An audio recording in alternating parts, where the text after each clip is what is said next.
it's not the inequality that's causing people to die. It's the process whereby people are being allowed to get rich by harming other people. In this program, Nobel laureate Angus Deaton on how mortality rates among white middle-aged Americans have stopped their century-long decline and why those without a bachelor's degree are much more likely to die of despair. Inequality is deeply involved, but we see inequality and deaths of despair as the joint products of a system that's really working very badly. Welcome to this podcast produced by the International Monetary Fund. I'm Bruce Edwards. With progress and development comes longer lives. That's what should happen, and that's what has happened in most advanced economies. But in their latest book titled Deaths of Despair, Princeton economists Angus Deaton and Ann Case describe how mortality rates in the U.S. have flattened, even increased, for non-Hispanic whites in middle age. More Americans between the ages of 45 and 54 are dying from suicides, drug overdoses, and alcohol-related diseases, with the largest increases in mortality happening among people with lower education levels.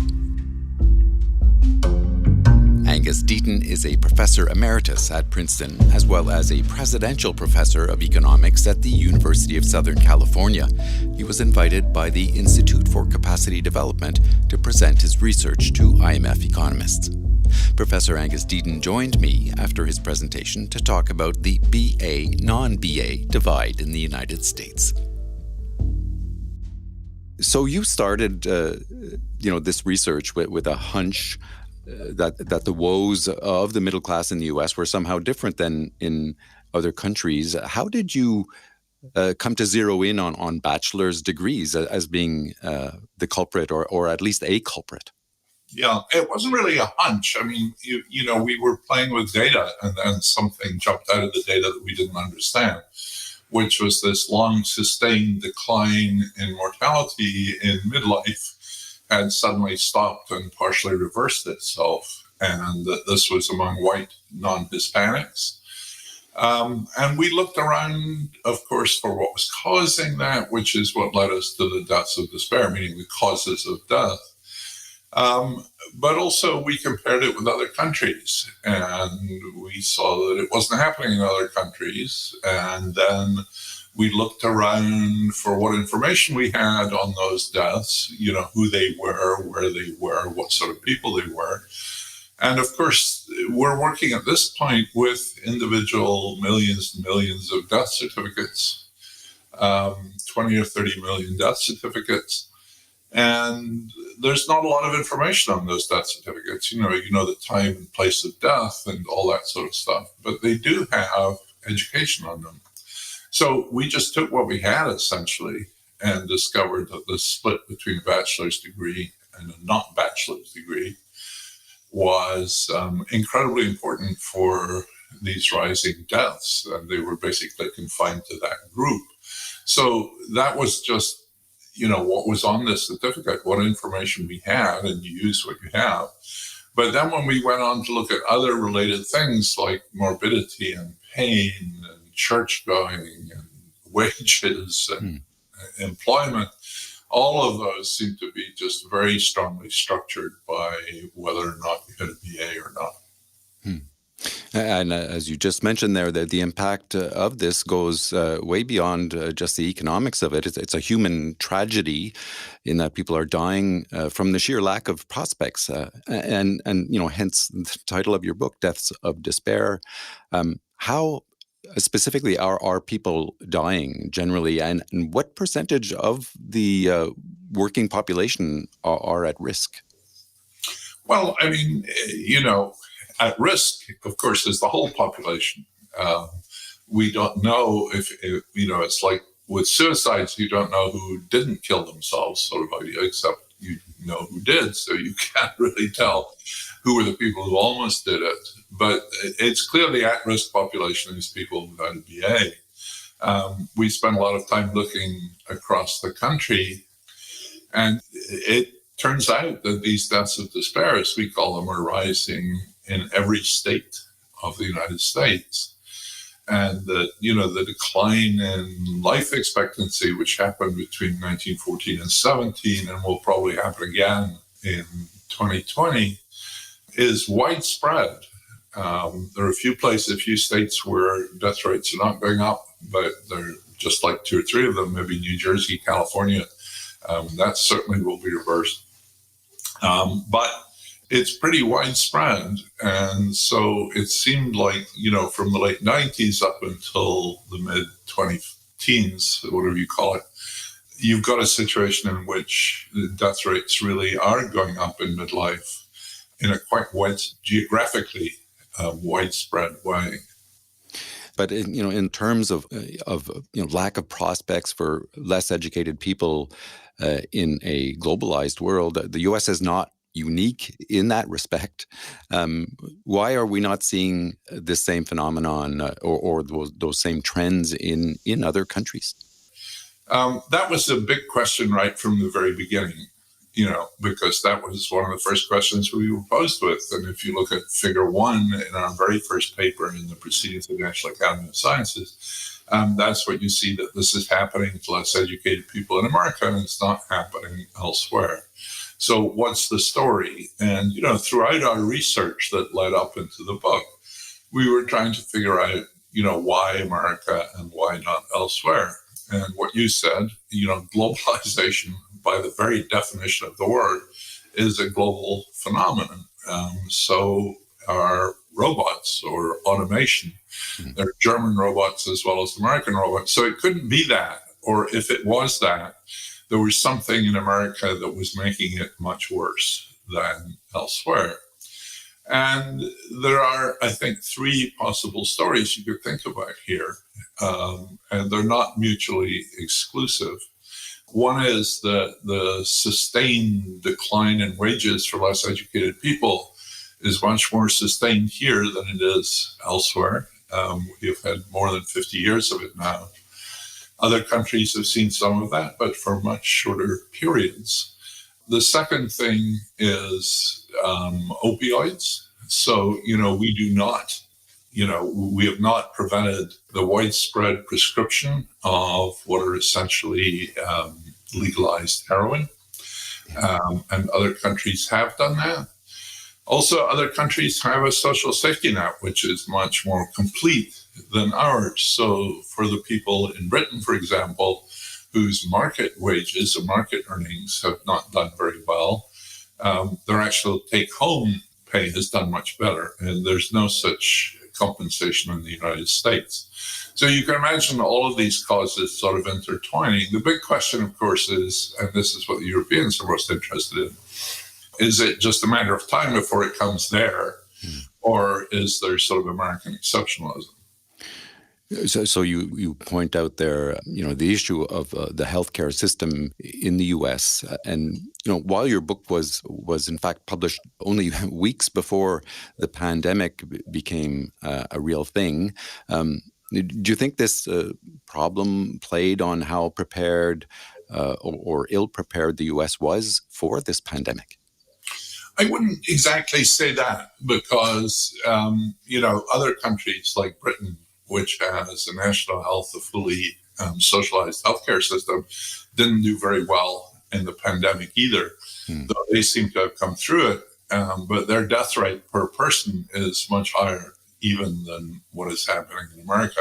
So you really can't say, no one was prepared for a pandemic that we've not seen for 100 years. And some people came through it very well. Some people came through it very badly. You can look ex post and see what helped, but it was much harder ex ante to say what would help. But as the COVID goes on, you can see the problems with American healthcare that we'd identified, and everybody's identified, really coming home to bite. Because after all, in other countries, you don't lose your health insurance in the middle of a pandemic because you lose your job. And that, of course, is a huge issue. And then there's the other shoe that has still to drop, which is who's going to pay for all of this. And, the American healthcare is incredibly expensive. You may finish up with more than 1 million people having been in hospital with COVID in the next year or so. And that's going to run up enormous bills if they charge it anything like their standard rates. And someone's going to have to pay those. And I think that could cause severe social unrest and other problems. That's a good point.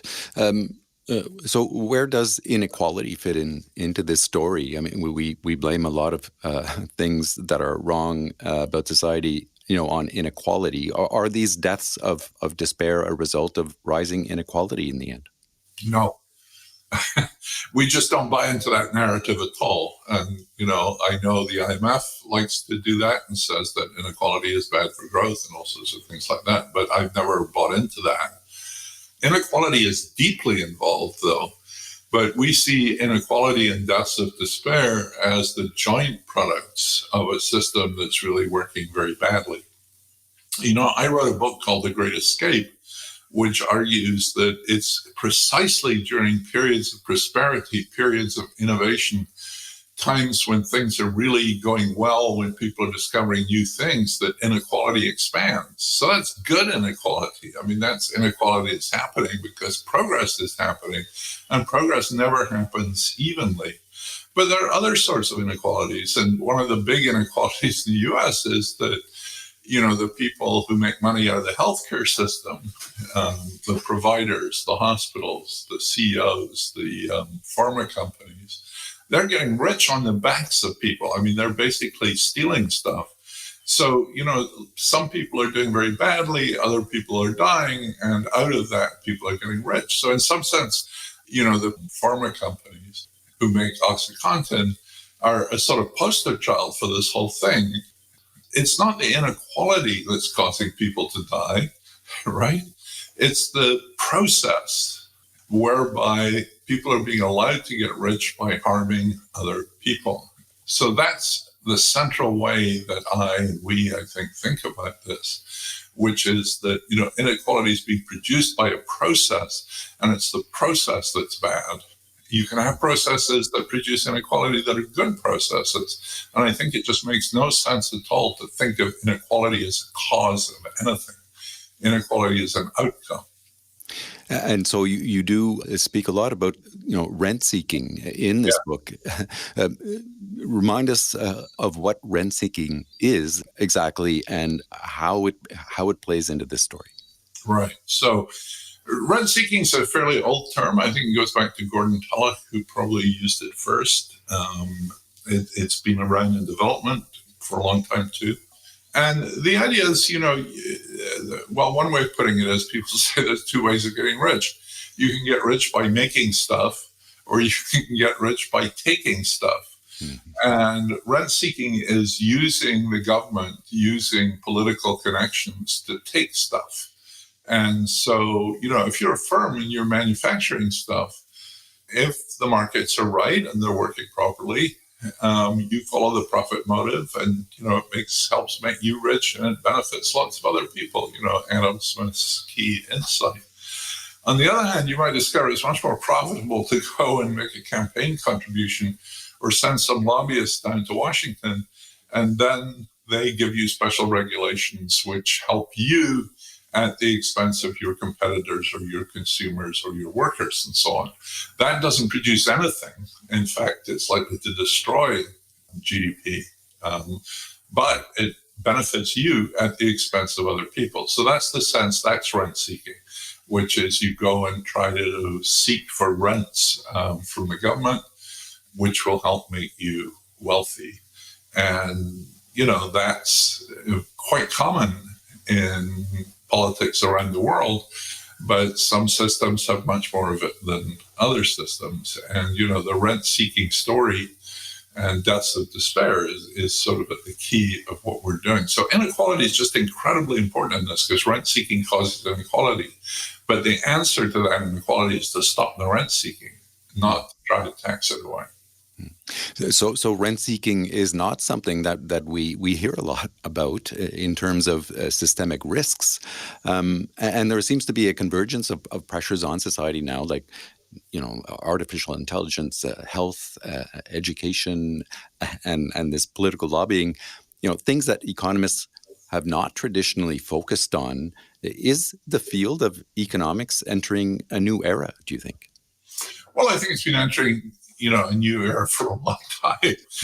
One of the things that's always encouraged me about economics, and sometimes I get infuriated by some of the silly things that are going on, is that it is very open and it changes very radically.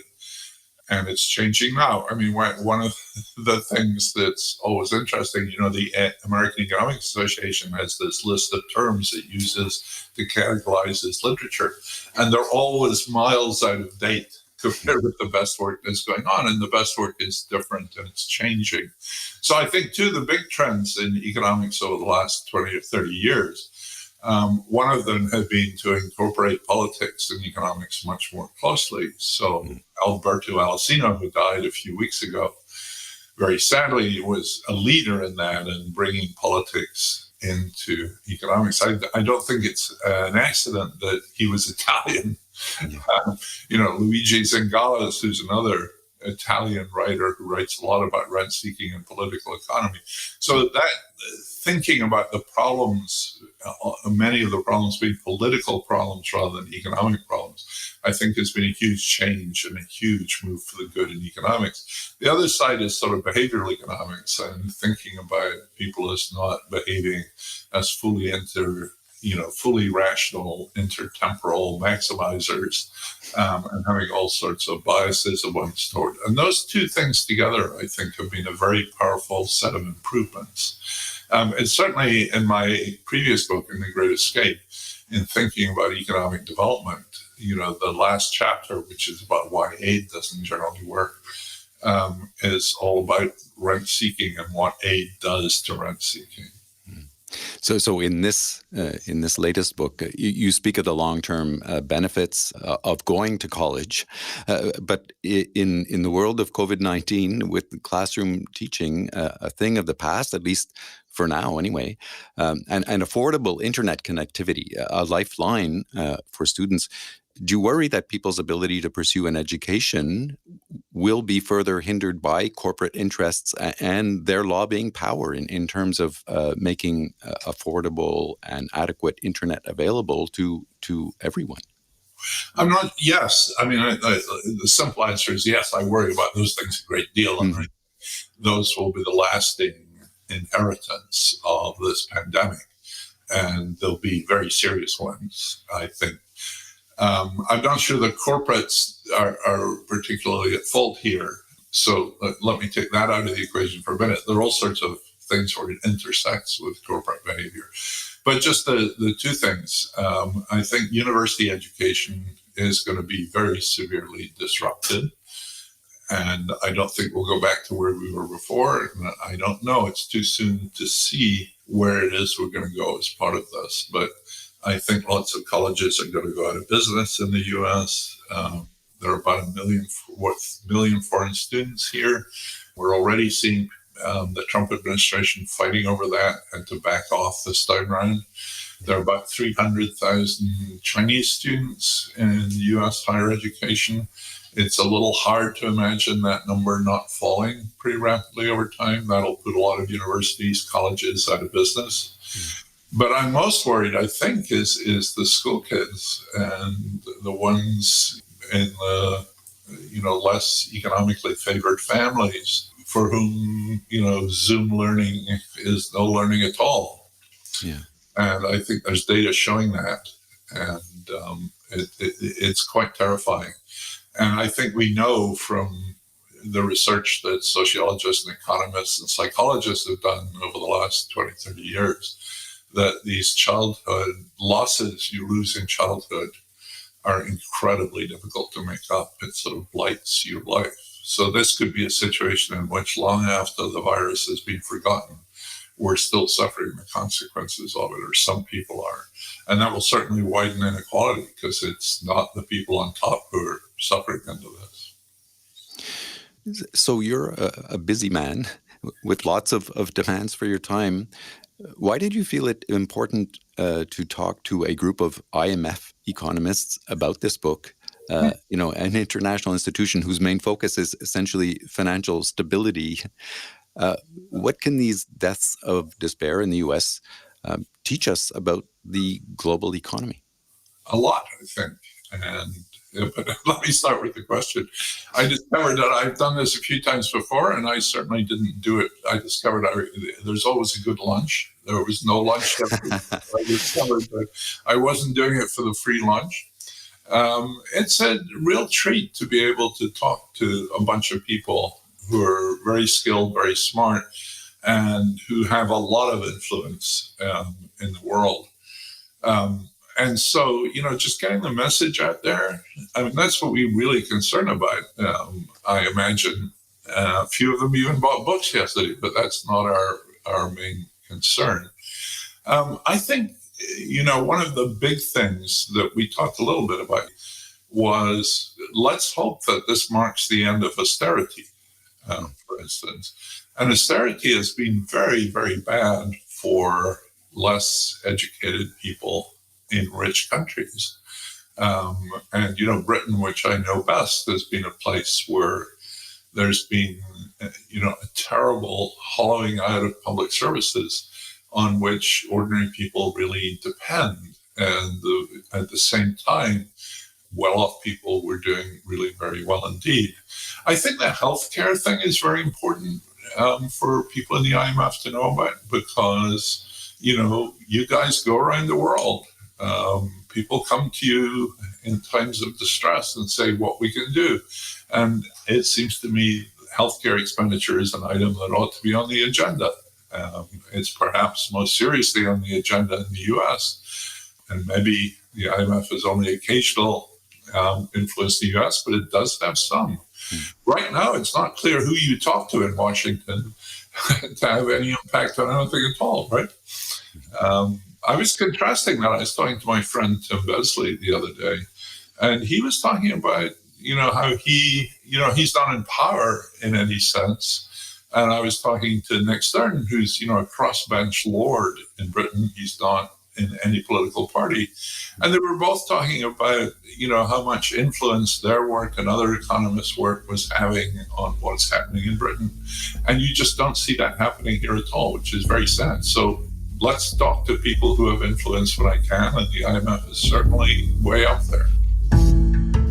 Professor Angus Deaton, so great to talk to you. Thanks so much for joining us. Thank you. It's been a real pleasure.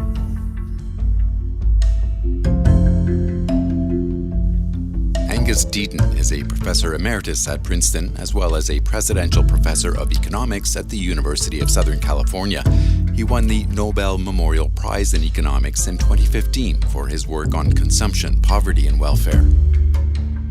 Deaton spoke to economists at the IMF's Institute for Capacity Development about his latest book with co-author Anne Case titled Deaths of Despair. Go to imf.org to find out more about the work of the Institute for Capacity Development and possible training opportunities. And look for other IMF podcasts wherever you get your podcasts. Subscribe if you like what you're hearing, and follow us on Twitter at IMF_podcast. Thanks for listening.